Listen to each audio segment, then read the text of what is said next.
Hi guys, welcome back to another episode of Hawk Droppings. I'm recording this at 9:45 p.m. on Saturday, February 24th, 2024.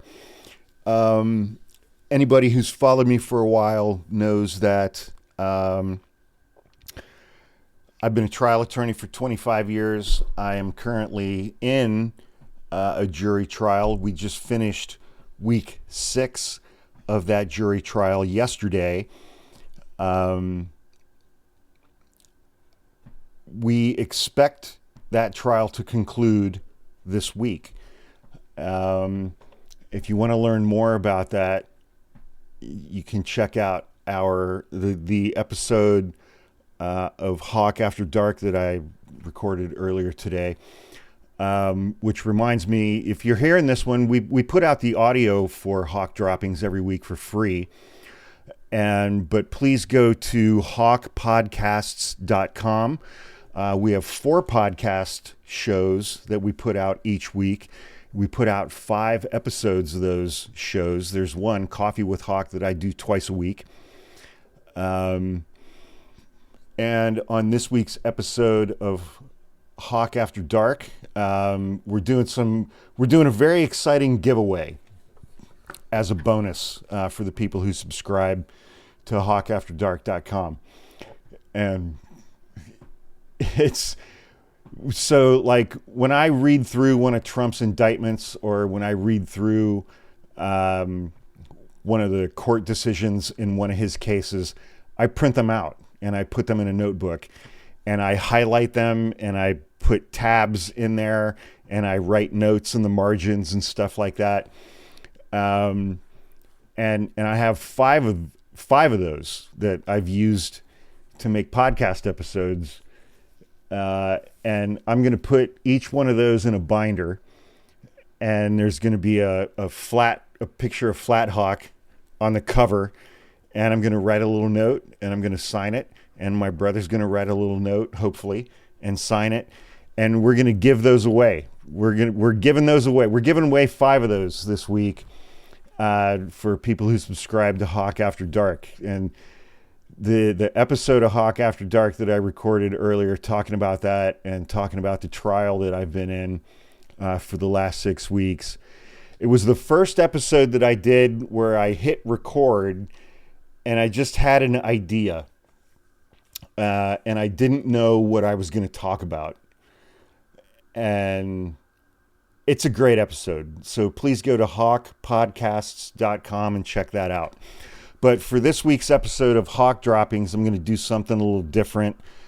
And this was my brother Falcon's idea. We were just having a conversation earlier today. And I have a lot of episodes. I have a lot of ideas for episodes planned out. I have a little notebook that I write those down in. And I think I've got, I don't know, like 10 or 12 podcast episode ideas in that notebook. But, you know, I've been in trial for 6 weeks. And so I've been getting 3 or 4 hours of sleep a night for 6 weeks.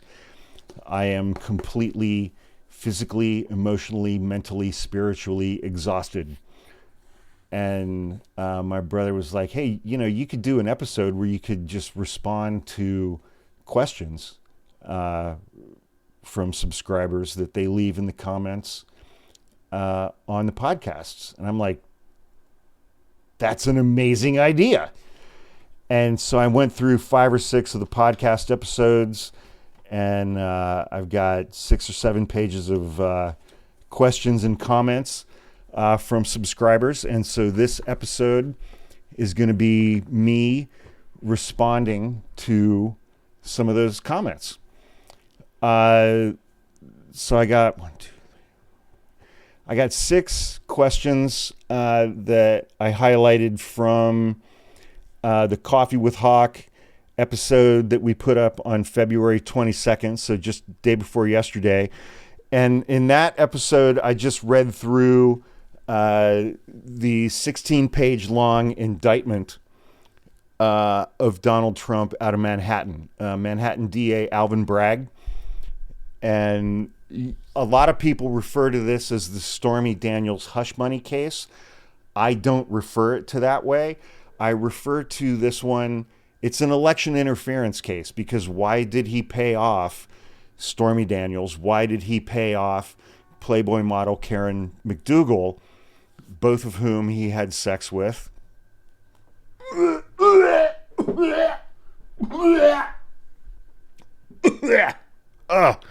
Can you imagine anything more disgusting than that pasty, corpulent, spray tan glob of a human being coming down on you with his 3-inch mushroom-shaped dick? Oh, God. I have a visceral, physical, negative reaction to that thought. Holy shit balls, man. So that's what I covered in that podcast episode. And username Oregon Healthy. You know what, man? That reminds me. If you want to go down a rabbit hole, do some online research about how Oregon became a state, why Oregon became a state, and what was the intention of the people who decided to create Oregon. Yeah, whites only. Whites only. That's Oregon's history, whites only. And now they have Portland, where, you know, put a bird on it. All of these effeminate, gender-neutral, hipster men putting birds on things. No offense. Anyway, username Oregon Healthy has a comment. Former Trump attorney Michael Cohen says that Stormy Daniels is quite smart, very funny, and he believes she was a valedictorian at school. Well, okay, you know, let's take a moment here and look that up.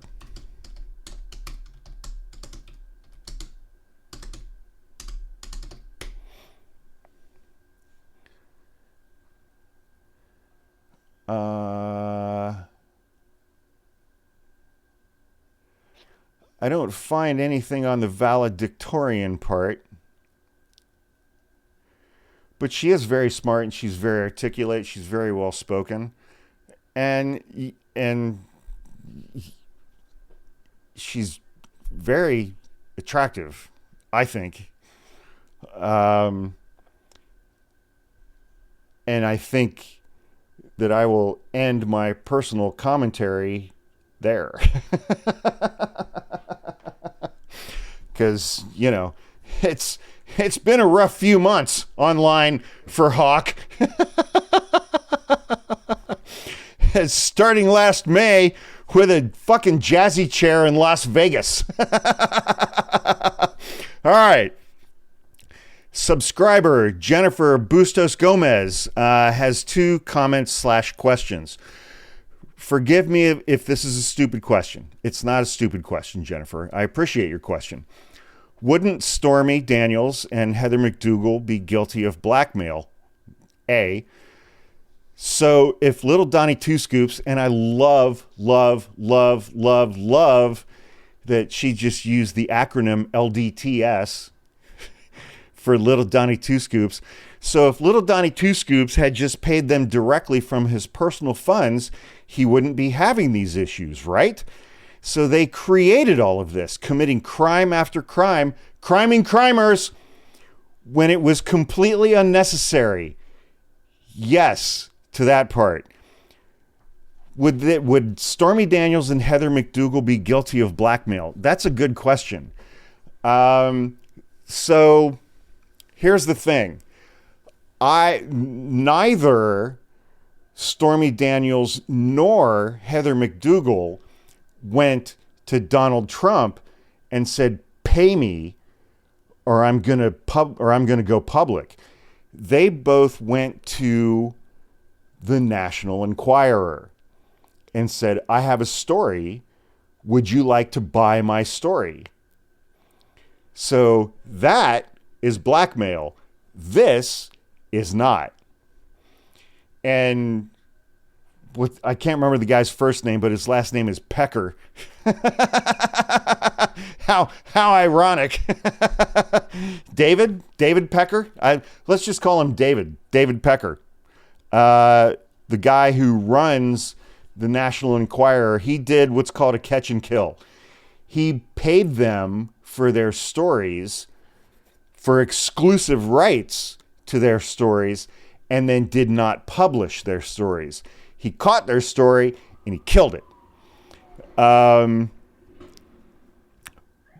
to the second part, was this completely avoidable by Donald Trump? Yeah. He could have just paid him out of his own fucking money.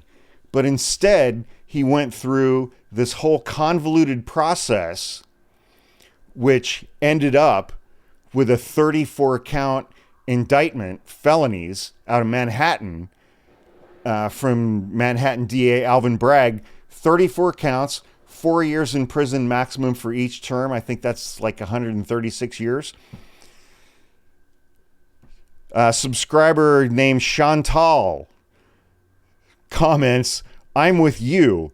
The words sex and Trump don't belong in the same sentence, followed by a vomit emoji. Fully endorse.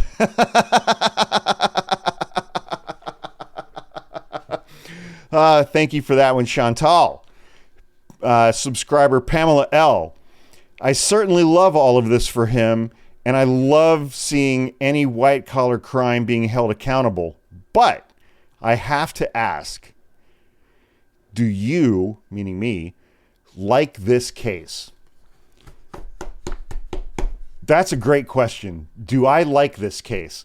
I was not excited initially when this was the first case in which we got indictments about Donald Trump. I think it was last March. I was not excited about it. It's bookkeeping. It's a bookkeeping case. It's business records. But as time has gone on, you know, Alvin Bragg got his trial date several months ago of March 25th of this year, 2024. A month from tomorrow. Today's the 24th. March 25th, this criminal trial commences. As time has gone on, my appreciation of this case has grown. How did they put Al Capone in prison? On a tax case. Taxes. And now Donald Trump, his first criminal trial for 34 felony counts is for falsification of business records. There's a level of poetry going on there, man. You know, I appreciate this case much more now than I did 7 or 8 months ago. Great question. Subscriber named Lori Hall. Can you talk about the Supreme Court justices and what needs to be done to have one removed or to add an additional? I don't know how that works, but something needs to be done. Okay. Yeah. I'm going to highlight that one because I should probably do an entire podcast episode. I mean, Lori, that was 2 sentences, only one of which was a question. There's a lot there. So let's talk about how do you get rid of a Supreme Court justice? They can be impeached. They can be impeached in the House, put on trial in the Senate, and if they're convicted by the Senate, they're removed from the bench. In practical terms, will that ever happen during our lifetimes? No. How do you add more justices? You know, I know Franklin Delano Roosevelt, FDR, back in the day tried to do that. I need to learn more about that. So we're going to put a pin in Lori's question. We're going to put a pin in that, and then we're going to circle back to that one, that second part, in a later podcast episode, because as I sit here right now, I don't know what I'm talking about. So let's move on. Some comments that I got on the Hawk After Dark episode that we put up on February 21st. That was about Little Kenny Cheesebro of Cheese and Kraken fame, out of Fulton County, Georgia. Where he was indicted for some felonies and a RICO count by Fonnie Willis. And he's also an unindicted co-conspirator in Jack Smith's Washington, D.C. January 6th case.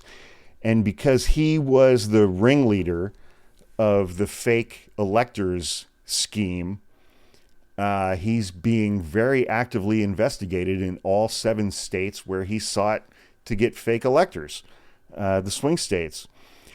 Tracy Ann Burgess, one of our favorite subscribers, she comments quite a bit, and she's always got good comments. So she left 2 comments.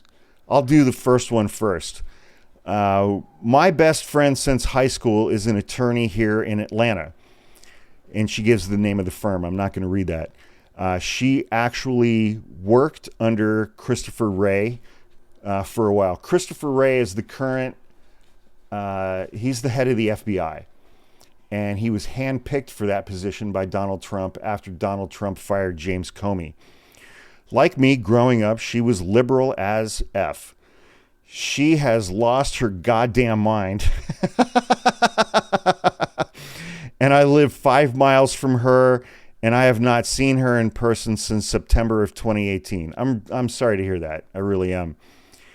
We've been as thick as thieves since the mid-'80s, but I can't be around her. Oh, God. That just makes my chest hurt. I text her now and then to say hi, but she went full Trump. She's a brilliant and great attorney. I have no clue what happened. She's glued to Fox News, and she used to make fun of Fox News. It's a cult. It's a cult. I mean, oh, God. Tracy, I got to tell you, man, stories like that just break my fucking heart. I have family members that fall into that category. And it's painful, and it's sad, and it's depressing, and it's so unnecessary. And it's all based on bullshit, and they can't see it. They can't see it. I don't know what to do. I don't know. These people are never going to have an aha moment where they're like, oh shit, I was wrong. That's never going to happen, because they have made Donald Trump their identity as a human being. And so to deny Trump is to deny who they are as a person, as a human being. It's never going to happen. They are never going to come around. They are never going to apologize and rejoin polite society. It's not going to happen. It's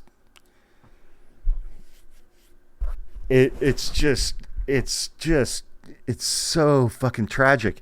And it has torn to pieces so many families. I can't tell you the comments that I get on so many of my TikToks from people who have lost friends, who've lost family members, who've lost parents, they've lost siblings, they've lost kids, they've lost people they've known for 40 years to MAGA. And they're like, I had to fucking go no content, man. I can't, or no contact. I can't take it. I had to go no contact.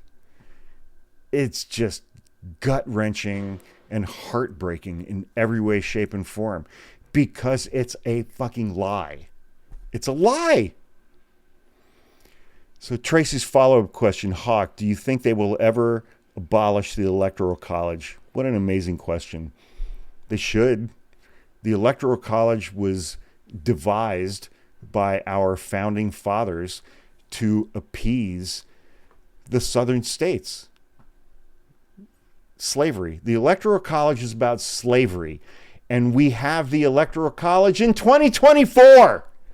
It's still here.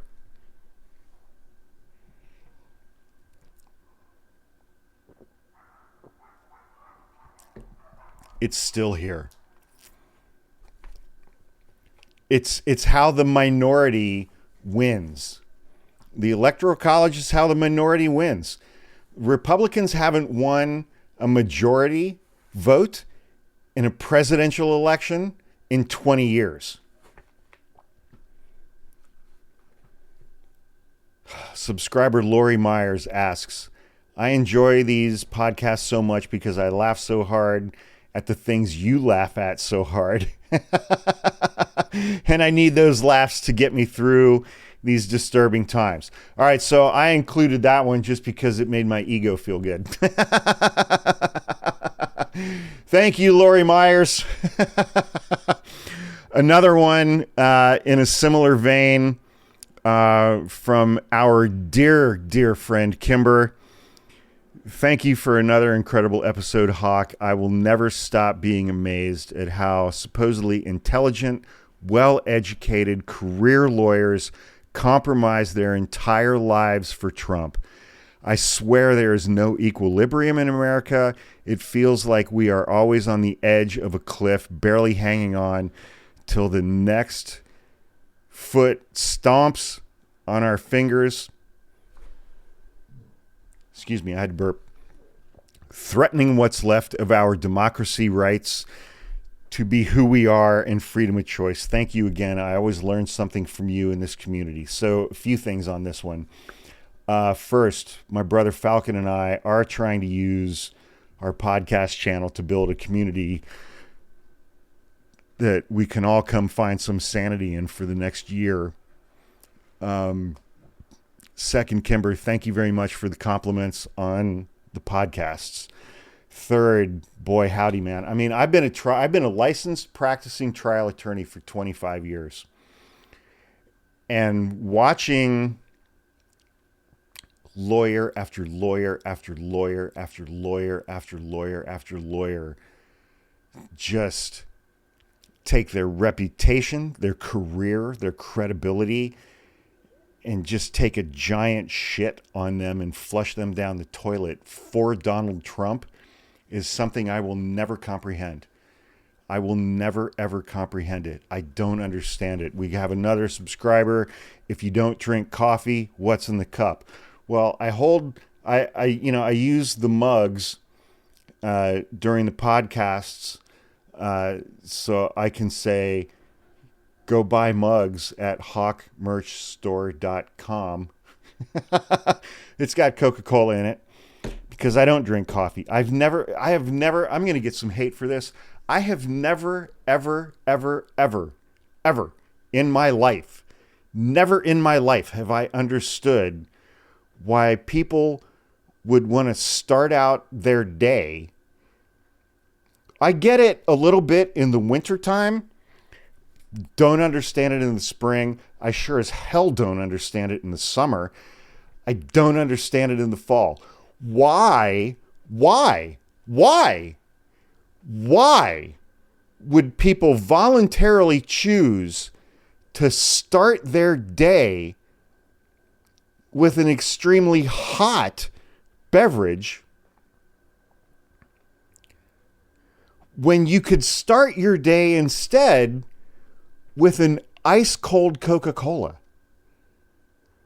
There is literally nothing on this planet that is more refreshing, that is more satisfying than an ice cold can of Coca-Cola first thing in the morning. I do not understand you people at all. I never have. I never will. I remember when I was coming out of high school, before I started college, I for like 3-4 years, I worked for a landscaping company. Excuse me. My allergies been killing me. And it would be the middle of June in Ohio. And this is like 1987. at 7:30 in the morning, and it's already 84 degrees with 90% humidity, and the landscaping crew stops at a BP station to fill up the truck and fill up the mowers and fill up the gas cans and all of this shit. We're already sweating balls, man. We are already just sweating balls, and we haven't even started working yet. And all of these guys would go into the gas station and get a cup of coffee. A steaming hot cup of coffee that if you took the lid off and poured it on your leg, you'd be in the hospital. And that's how they're starting their day at 7:30 in the morning when it's already 82 degrees and humid. And I'm getting an ice cold can of Coca-Cola and some Hostess little chocolate donuts because, breakfast of champions. I have never in my life understood the concept of coffee, why people drink coffee first thing in the morning. I don't understand it. I don't understand it. When you could have an ice cold can of Coca-Cola. Anyway, leave your thoughts in the comments. I look forward to reading them. All right, so on the episode of Hawk Droppings that I did a few days ago regarding the 92-page decision from Judge Engeron hitting Donald Trump with $455 million in fines, judgments, penalties, disgorgements, and interest. Ryan Paul, spelled Pawl, comments, Hawk, quick question. What is to stop Trump from tapping Jared Kushner? Oh, wait, I'm sorry. I didn't read all of it. Let me start over with that. Hawk, quick question. What is to stop Trump from tapping Jared Kushner for the $500 million? Well, I know that Donald Trump doesn't want to tap Jared Kushner, but he does want to tap Jared Kushner's wife.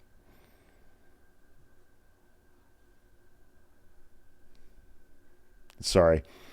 So for the $500 million. Okay, so a month after Jared Kushner left his office in the West Wing, he got $2 billion invested in his hedge fund by Saudi Arabian Crown Prince Mohammed bin Salman a couple, 3 years after Mohammed bin Salman killed an American reporter. So that $2 billion technically is not Jared Kushner's money to spend. It's his money to manage. But there's nothing to stop Donald Trump from going to Mohammed bin Salman and saying, hey, man, give me $600 million. I wonder what we as a nation would do if Donald Trump actually did that. Got $600 million from Mohammed bin Salman, the Crown Prince of Saudi Arabia, or if he got $600 million from Vladimir Putin in Russia. What would we do?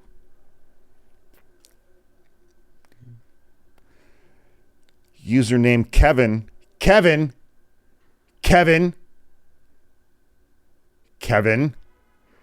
Username Kevin, subscriber. So he surrounded himself with the type of, quote, yes man toadies that any reputable company would have fired. Not a big surprise. So, yeah. Well, that's who Donald Trump's going to surround himself with in the second administration. People who will not tell him no. All right, so on the Full Potato Friday episode that we posted on February 18th, where I covered the He Gets Us group, No Labels, True the Vote, and the Supreme Court, again, we're circling back. We're circling back to subscriber Lori Myers. Hi, Lori.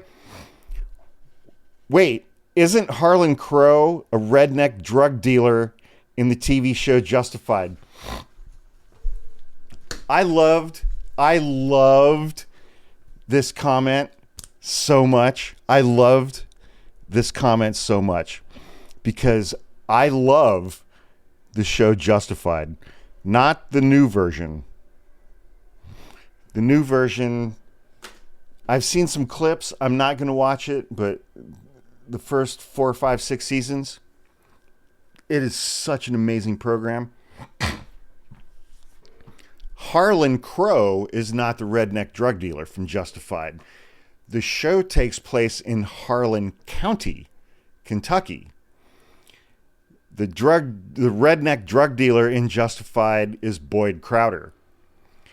And there's somebody on the app. I can't remember her username. It's that woman with that amazing farm. One of her cats is named Boyd Crowder. Boyd Crowder is played by Walton Goggins. WaltonGoggins. Shane from The Shield. And he played a character named Venus on Sons of Anarchy. Look that up. Walton Goggins is one of my absolute favorite actors, and man, that fucker has some gigantic bright white teeth. That was such a great question. That question made my night, man. Thank you, Lori. Subscriber Jessa. Have you ever come across people who seem like the complete opposite of what Jesus taught? It's a shame, really. Regardless of our beliefs, we can agree that the teachings of Jesus were all about love, compassion, and humility. But there are some who live their lives in a way that go against everything he stood for. And I would add, while claiming to be his most ardent, loyal, literal followers. If Jesus came back in 2024, specifically within the United States, he would think that every single person in this country who loudly proclaims that they're a Christian is a dickhead.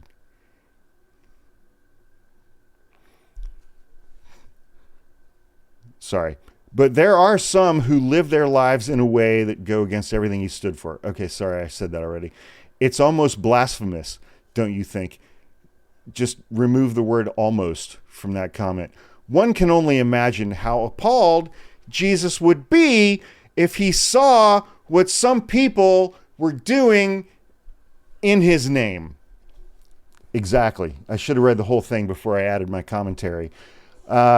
You are so right, Jessa. I mean, Republican, Christian, evangelical, authoritarian, theocratic, inbred, mouth-breathing, MAGA, Gomer Chud, Trump humpers in 2024 who loudly proclaim, I'm a Christian, I'm an evangelical, I follow Jesus Christ, lost the plot entirely. There is nothing that they do or say in their lives that is even remotely close to the teachings of Jesus Christ. It's so goddamn depressing. Username, I love this. Subscriber Sparkles McGee, parentheses, Taylor's version, close parentheses. Comments the following. Once again, great podcast. I'm learning so much. Question. Have you ever tossed a piece of paper into the pile only to realize you weren't done with it? Yes. Might we get a blooper reel in the future? No. Why no blooper reel? Because every single thing that I record is a first take. There are no blooper reels. Every single thing, every single podcast I've recorded, every single TikTok I've ever recorded is a first draft. I record it and I'm done. And then I move on. There are no first drafts floating around out there. There are no bloopers of any kind. There aren't. The podcasts that I post and the TikToks that I post are the blooper reels.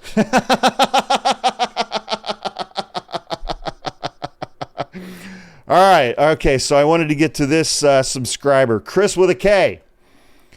She knows who she is. Thank you. So our SCOTUS decided that he did not plan an insurrection? No, they did not. So this is in the oral arguments on the Colorado State Supreme Court decision. I think the United States Supreme Court heard argument on that on February 9th. We are still awaiting their decision on that. If the Supreme Court, the United States Supreme Court, was going to take that case, if they were going to take that case and schedule oral arguments and, oh wait, no, I'm talking about the wrong one. Shit, I started talking about the immunity case. Apologies, scratch that.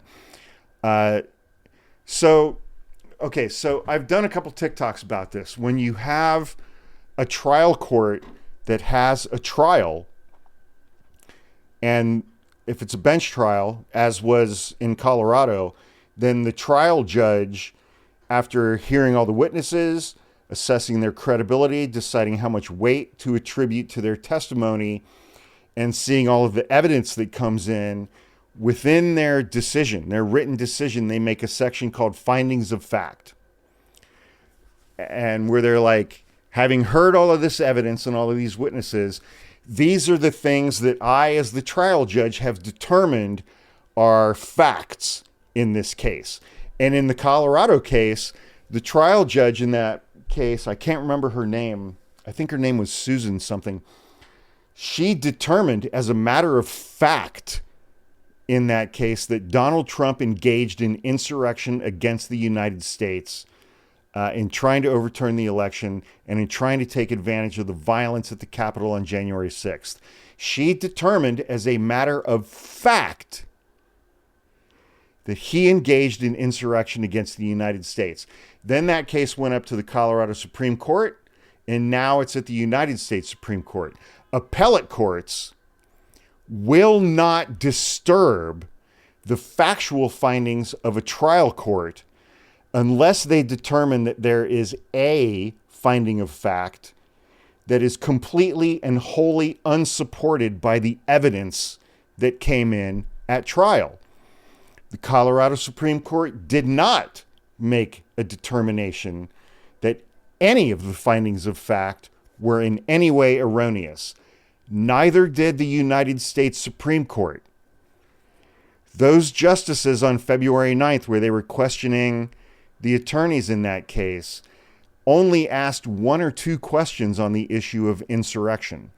They are not going to disturb the trial court's finding of fact determination that Donald Trump engaged in insurrection against the United States. The U.S. Supreme Court is not going to disagree with that finding, which is unreal. It's amazing. With the Coffee with Hawk episode that we posted on February 16th, Jackie CDV asked the question, I'm sorry, how is it that someone who is not in Congress could have the ability to rebut the State of the Union address? Okay, so I think it's on March 7th, if I'm not mistaken, that Joe Biden is going to give his State of the Union address, and it's being floated, suggested, encouraged by many Republicans. Many people are saying that Donald Trump should deliver the Republican response to Joe Biden's State of the Union speech. The response to the State of the Union speech is delivered to Congress, the House and the Senate. And I'm sure, as in years past, that's when we will hear the howler monkeys, Marjorie Three Toes Green and Lauren Boebert, stand up in the back and start screaming at Joe Biden, while also saying we need to have decorum in Congress. There is no requirement that whoever delivers the response to the State of the Union also be a member of Congress. There have been several Republican governors who have done it.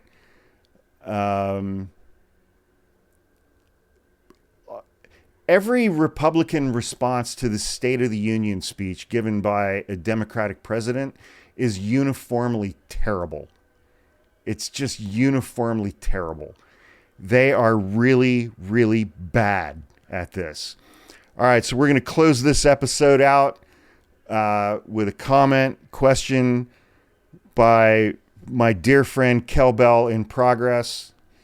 Do not ever stop making your hair different colors. I love that. We love that. We love seeing it. I hope you and your kids are doing well. I know you've had a challenging year. So, Kel Bell, I hope you're doing well. I hope things are looking up. She comments the following: what I want to know is who is hosting the conviction party in April or May. Well, I'm hosting one. I can tell you that much.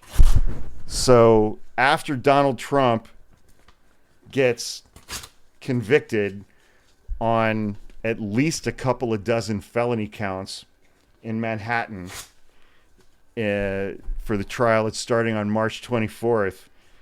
I'm going to have a conviction party. I can tell you that. I think, can you imagine what TikTok is going to be like on that day? When a jury in Manhattan announces somewhere between 20 and 34 felony convictions for Donald Trump, Little Donnie Two Scoops, Fat Nixon, Comb Over Caligula, Mango Mussolini, Tangerine Tits. Can you even imagine what that day is going to be like? It's less than 3 months away. Start stocking up now. It is less than 3 months away. His date of conviction on multiple dozens of felonies. It's less than 3 months away.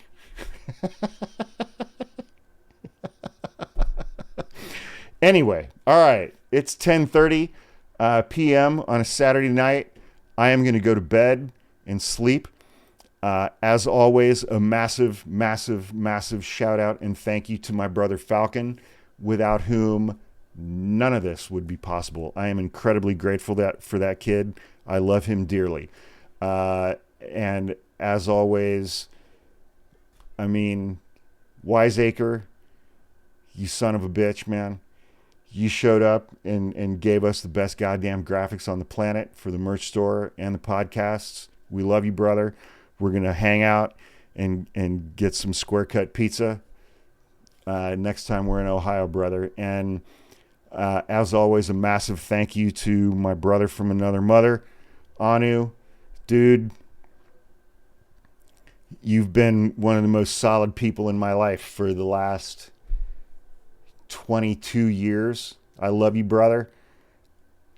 I'm so grateful for you and your talent and your musicianship, and that I've been able to be in a band with you for 22 something years. Thank you for letting us use your music. Love you, dude. And I hope everybody has an amazing weekend. Stay safe and don't get arrested. And if you do, don't talk to the fucking police. All right. Have a great night. See you next time.